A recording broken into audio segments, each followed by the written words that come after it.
Am I the a-hole for switching to regular milk to prove my lactose-intolerant roommate keeps stealing from me? Me and 2 other guys share an apartment together, and we split all the bills. The only thing we don't split costs on is groceries.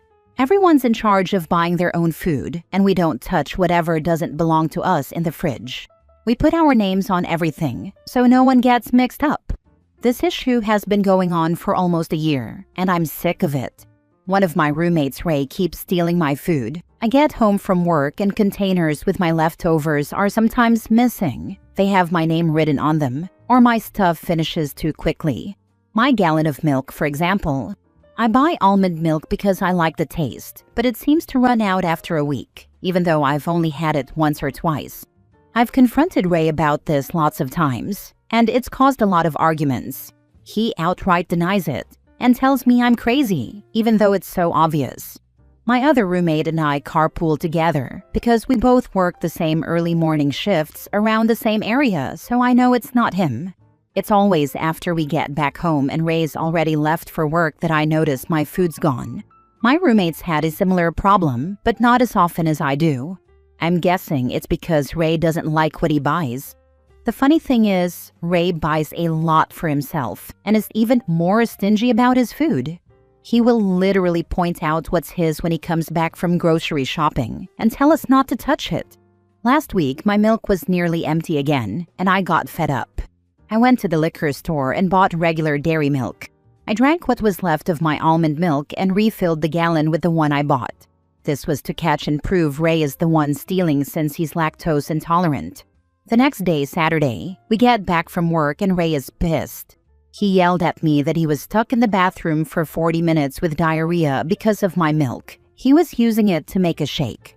I only responded with, "So then you're the one who's been stealing?" He freaking exploded. Yeah, he admitted he was sometimes drinking my milk and eating my food, but he was more mad that I switched milks than the fact that he was caught. I told him I wouldn't have done that if he'd just stopped taking my stuff from the fridge, or at least told the truth instead of trying to make it seem like I was making it up. Our other roommate backed me up and thought it was kind of funny he got payback for stealing from us. It's a little tense right now, and my roommate told me Ray is trying to convince him to agree to kick me out.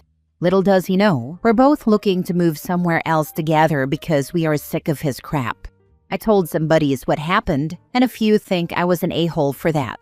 I feel like I'm not in the wrong here. He was taking my food and not even owning up to it, and I wanted to prove it.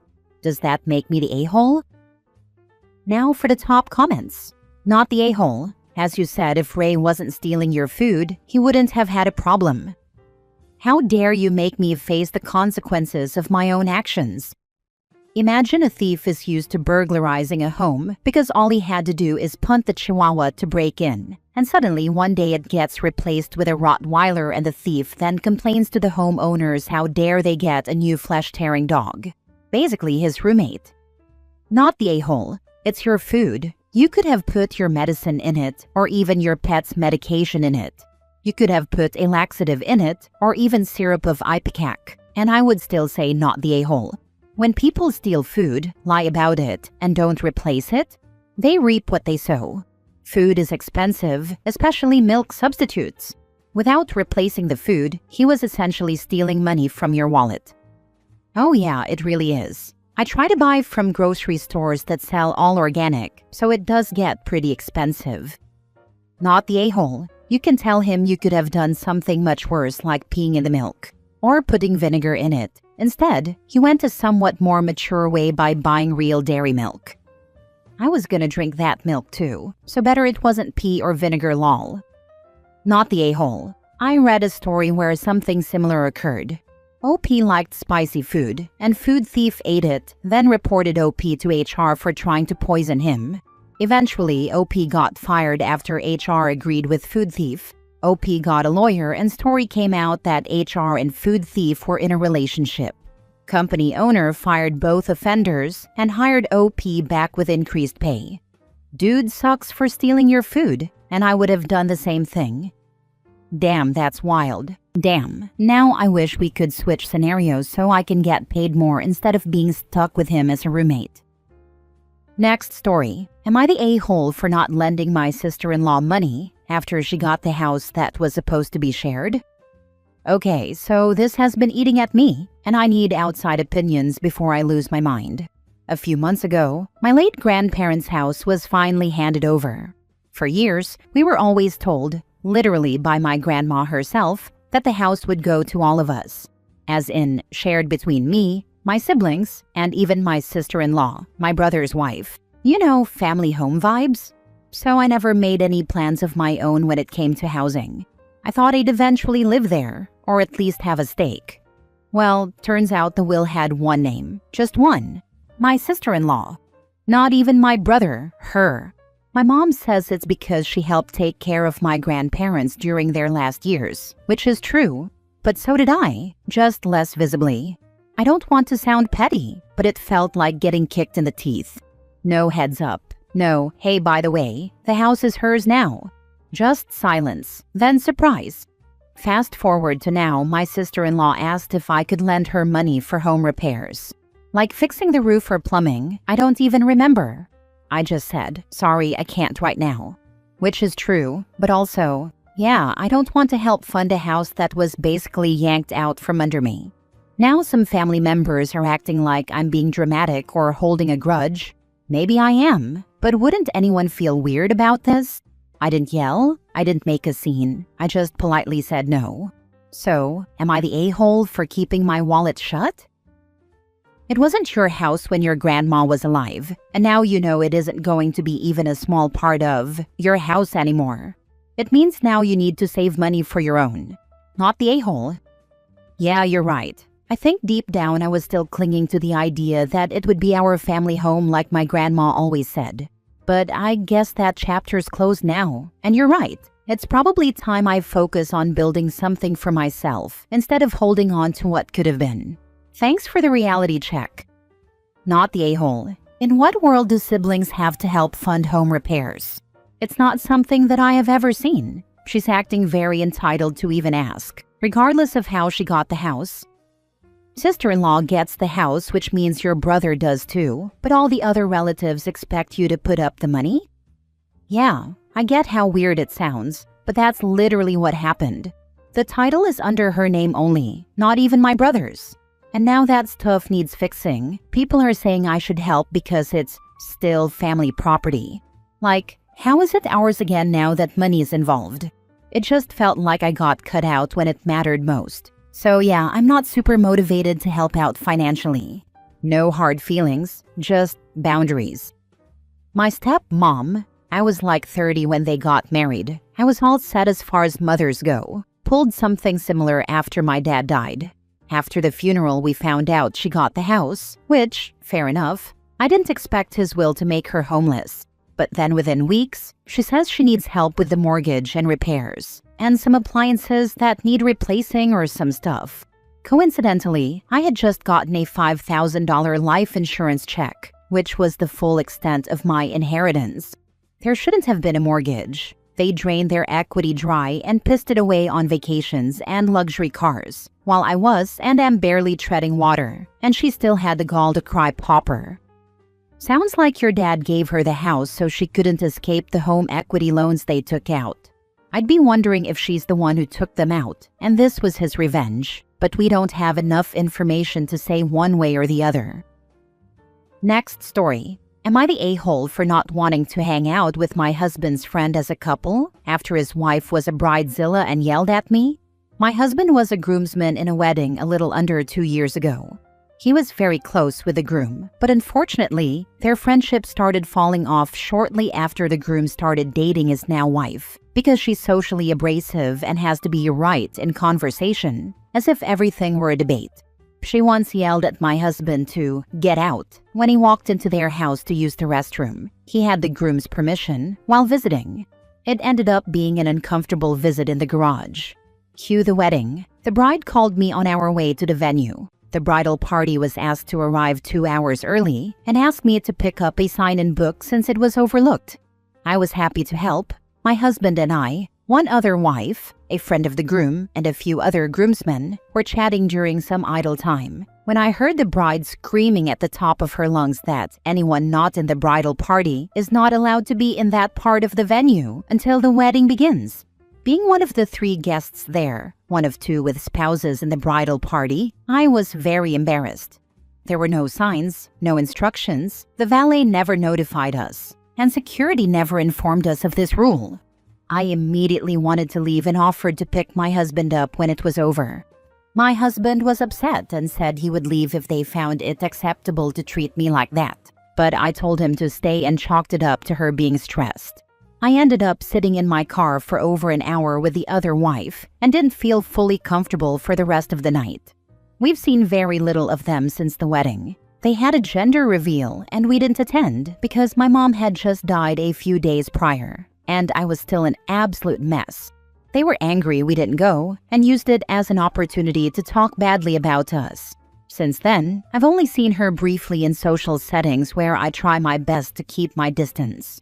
The groom has been begging my husband and me to go boating with them, but I really don't want to be stuck on a boat with her for hours. My husband keeps bringing it up, and I keep reminding him that being around her makes me feel sick to my stomach. I tell him to go by himself, but he refuses. Every week for the past month, he's brought up offers to go boating, and every week I refuse to entertain the idea. My husband seems bothered by having to turn down what should be a fun time, but understands that it wouldn't actually be fun. I feel like I may be the a-hole because my husband and the groom were very close, and now that he's married to a woman I don't feel comfortable around, I am becoming the factor that keeps them apart. Now for the top comments. Not the a-hole. Your husband is looking for you to keep his friend's wife company. Suggest to hubby that maybe they should just make it a man's trip for just them 2.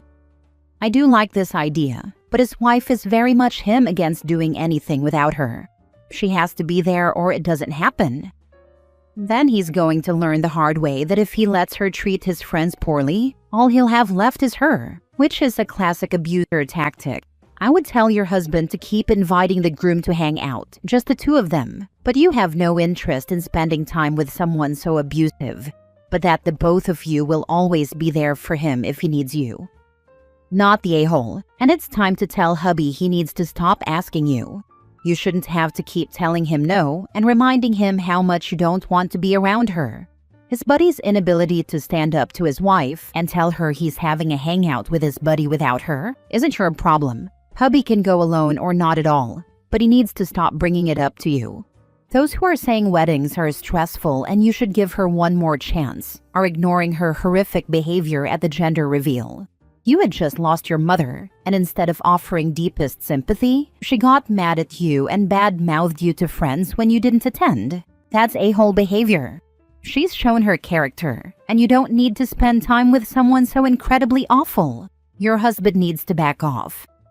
And it wasn't just the wedding. She was known to be abrasive to OP before the wedding and has repeatedly exhibited this behavior. OP's husband needs to stand up for his wife. OP is not into being around them. He either needs to tell them what's up and say he finds how his wife treated OP was abhorrent, or he needs to just shut it down and say we are not going to be that kind of friend anymore. But stop putting it to OP as a choice. Last story. Am I the a-hole for saying we should just put my wife's grandma in a nursing home? My 33 wife's 32 grandma 79 is an absolute chaos machine. She is the most manipulative person I've ever met. Everything has to be about her. And if it's not, like say a kid's birthday or my wife's other grandma's freaking funeral, she makes it about her. She threw an absolute screaming fit because we weren't thankful enough for our daughter's birthday present. Our daughter got tons of presents. We thanked everyone, but she wanted a complete show of how grateful we were that she got our daughter a $15 doll from Walmart. We were happy about it. Our daughter wanted it and played with it. We said thank you, but she was still upset that her doll wasn't the star of the show and that we didn't make a big spectacle over it. She does this about everything. She wasn't invited to a pool party that didn't even have anyone she would know, and she threw a fit. She made my wife's cousin's wife cry, got kicked out, and threw a whole tantrum over that. She didn't get invited on my wife's parents' vacation, literally just the 2 of them. And she called everyone in the family crying about it. She has pissed off everyone.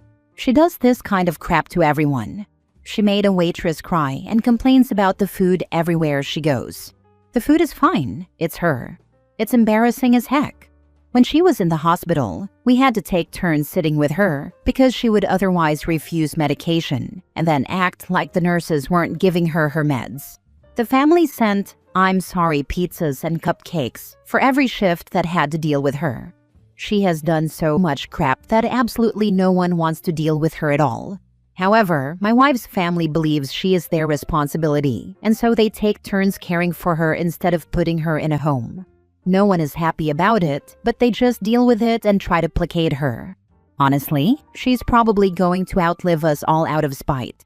Recently, we had a family meeting to decide how to continue dealing with her because she's just getting more violent and abusive.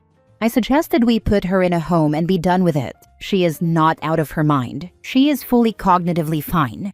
She's just an awful person, and now she's old and can get away with more or cry elderly abuse. Apparently, my suggestion was awful and she is our responsibility. My wife agreed with me, and a few of her cousins did as well, but my wife's dad and his siblings, not any of their spouses because they hate her and the feeling is mutual, were upset about the idea of putting their mom in a home. I mean, it's not like they couldn't visit. I'm tired of dealing with her. I'm tired of my wife dealing with her and coming home upset. I'm tired of hearing about her BS. I'm pretty sure the woman is possessed. She is spiteful, hateful, and manipulative. The only people she is nice to are the children, because they are easy to manipulate. Am I the a-hole for telling them to just put her in a home? Edit. She does not have dementia. She has been awful her whole life. She managed to get 4 men to marry her, and every one of them divorced and ran. She even lost custody of her kids, and back then, a mother straight up losing custody was nuts. 2 of her 7 kids won't even acknowledge her as their mother. Then you just opt out of taking turns taking care of her. Skip your turn forever. You are no longer participating in her care. Period. It is not up for debate or discussion. If others want to sign up to wrangle the chaos, that is their choice. And drop that dang rope. Not your monkey, not your circus. If they try to guilt stuff, shut it down. You made your choice, they made their choice. Not the a-hole. She's a grandmother. Let her children decide what to do. Either the children take care of her, or they put her in a home. Don't allow your wife to be pressured into taking on her care. Agreed. The wife's father and his siblings should make all of the decisions about this woman. In no way should the next generation, the grandchildren, OP's wife, shoulder any responsibility about her future care.